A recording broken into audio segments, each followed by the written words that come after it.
Hey guys, subscribe for daily content, and if you're shopping for gear, make sure you check out the description for the newest items at some of the very best online retailers. There's also links for some of the items that I personally recommend. Thanks! What's going on YouTube? Metal Complex here, and today I've got another short little unboxing video to share with you guys.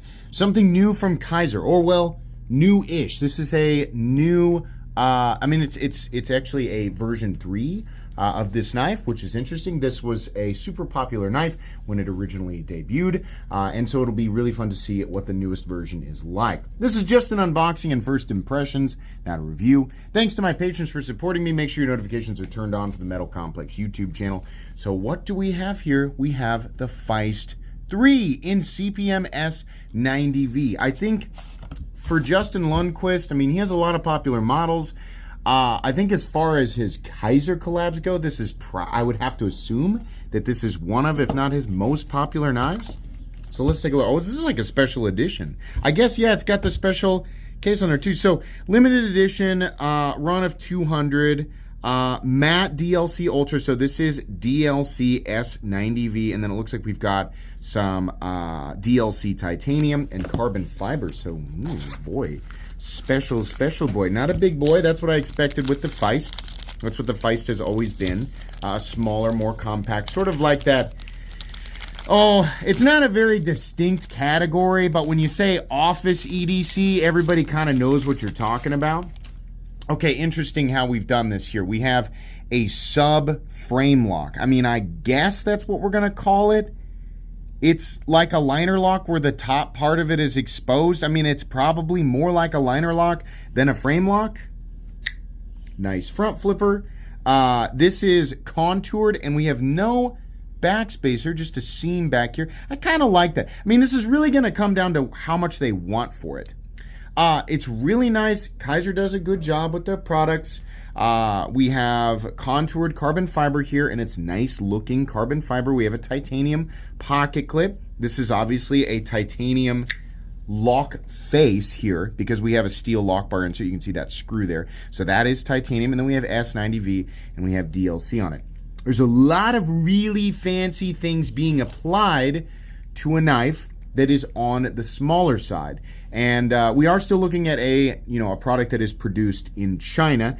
S90V is really nice steel. It's not necessarily the most expensive of the the super steels or anything like that. DLC, obviously, it's going to add a little bit of cost there. It's all good, and it might be one of those things where it's like, just because the knife is small, I've said this many times, just because the knife is small doesn't necessarily mean that it has to be under a certain price point, right? It might end up being that despite the fact that this is small and it's not utilizing an enormous amount of material, the processes involved with creating it, despite it being manufactured in China, probably are still pretty expensive. And that might push it into a price point where people go, I don't know. So I'm going to guess, I'm just taking a guess because we're doing this blind. Again, these are not reviews. When I open things up and hold them for the first time, this isn't a review. This is me just giving you my thoughts, right? When I do the final review, I'll have like the details on pricing, which you can go and look at right now because I'll have linked this in the description after I finish the video and upload it. I'm going to guess that this is going to fall into a less than appetizing price range. That's what I'm going to guess, right?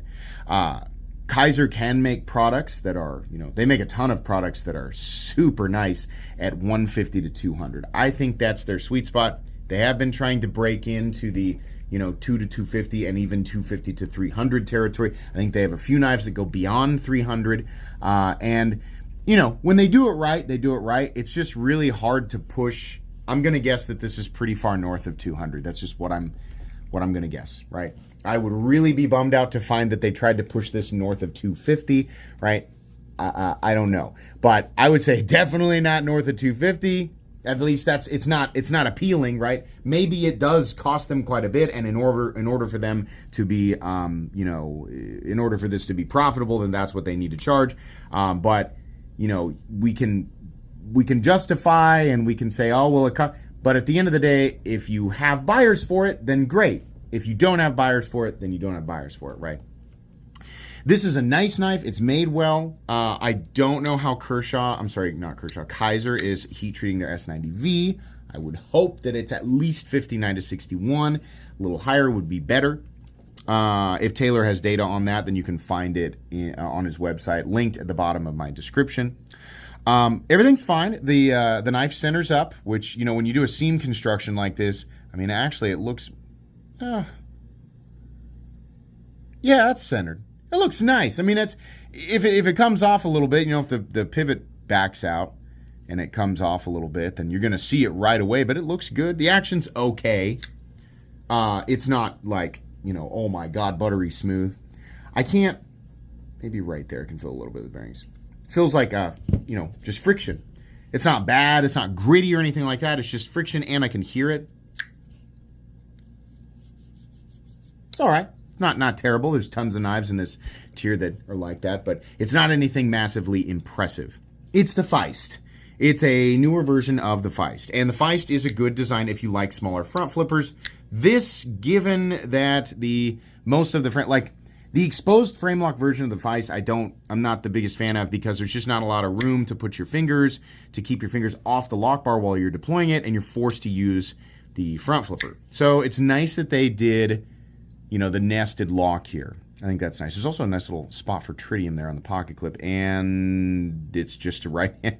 Despite this being a symmetrical pocket clip, they said nope, no position. And I know what you're thinking, like, oh, there's a screw right there. Yeah, but this has like been nested into the carbon fiber, so it needs to be. It needs to have a little pocket there, filler tab or whatever to do that. I think that some people might enjoy this. If this knife is, and here's the thing, I'll leave this open at the moment for, maybe I'm wrong about the price. If this knife ends up being south of 200, I would say, yeah, that feels pretty good. You know, if this knife comes in at like 175 or something, I think that'd be super cool. You know, I just have a feeling we're north of 200. So yeah, I don't know. You guys can tell me what you think. I'll go ahead and measure. I mean, there are, like, there are people out there who are like, I don't like small knives, so small knives are not worth it. And then the way that they sort of leave their comment is like, anything that's small can't be over X amount. What they hopefully mean to say is, I personally would not pay X amount for a knife under this measurement, right? Because saying that anything that is small cannot be over a certain price, that's just factually untrue. That is objectively wrong. It can be if a thing costs a certain amount to create, right? But you know, if Kizer was like, well, hey, you know, obviously if they said, hey, listen, this costs us $400 to create, so we got to charge a little more than that to. Obviously it doesn't, right? But in this very forced circumstance that I'm creating here, I would say, well, you guys have priced yourself out because you won't have any buyers at that price, right? And so obviously there does come a point where maybe it does cost X amount to create, and then you have to add in your markup and all of that so that it can be a profitable item. But if you don't have buyers at that price point, then that's the issue, you know? So it's more than just, it can't be more than this for this side. No, it depends on how many people out there are willing and what it costs, and if it's if it's feasible. But anyways, let's go ahead and weigh it here real quick. It's going to be super lightweight, probably. I don't know. I bet this might weigh 2. It's pretty light. Yeah, 2 ounces on the dot. Maybe the card had the weight on it, and I absorbed that information subconsciously. And then we'll go ahead and measure it here. The Feist overall, I think this lands in a little sweet spot as far as legalities go in some states. Yeah, so this is definitively a sub 3-inch blade. Like, there's no getting around it. The blade, it doesn't matter how you measure it, that thing is under 3 inches. So that's good. And I mean, like here where I live in Kansas, it doesn't matter, but there are some states that have some weird 3-inch blade laws. Okay. Overall length, 6.5. It's a good design. And I think, this will, like, some people might really enjoy this. And it is the type of knife that I would describe as like office carry, office EDC. But I just feel like the price is probably not going to be super duper appealing, you know? Anyways, you'll get a full review on it. Obviously, I'll get the info if you want to just check out what the price is right now. It'll be linked down in the description. I like, people ask me, and I try to repeat this sometimes just to let people know. People are like, why don't you just go and find the price before the video? Sometimes I do, but sometimes I want to be able to react to the knife and give my thoughts without knowing the price. Because sometimes the price, it makes my brain immediately make a decision, and I don't give the thing a chance, and that's hard. Like, that's the human being in me, and some of us have that, and some of us don't. And I want to try and be fair. But sometimes, it's just depending on the model, sometimes I look up the price. It's really circumstantial. So most of the time with the unboxings, I don't do that. I just want to give my honest first take, and then I give you guys I give you the beans in the final video. So that's why, if you've ever wondered. Not everybody will agree with that, and that's perfectly fine. That's going to be it for me today. Please make sure to follow me on Instagram at metal_complex. If you enjoyed this video, leave a like. If you'd like to check out my other content, I do, of course, have lots of videos of knives that are either expensive or inexpensive that I do or don't like, so check those out. And if you enjoy all my content, go ahead and click on that Metal Complex logo right there and subscribe, because there's definitely more coming. Thanks again for watching, everybody, and have a great day.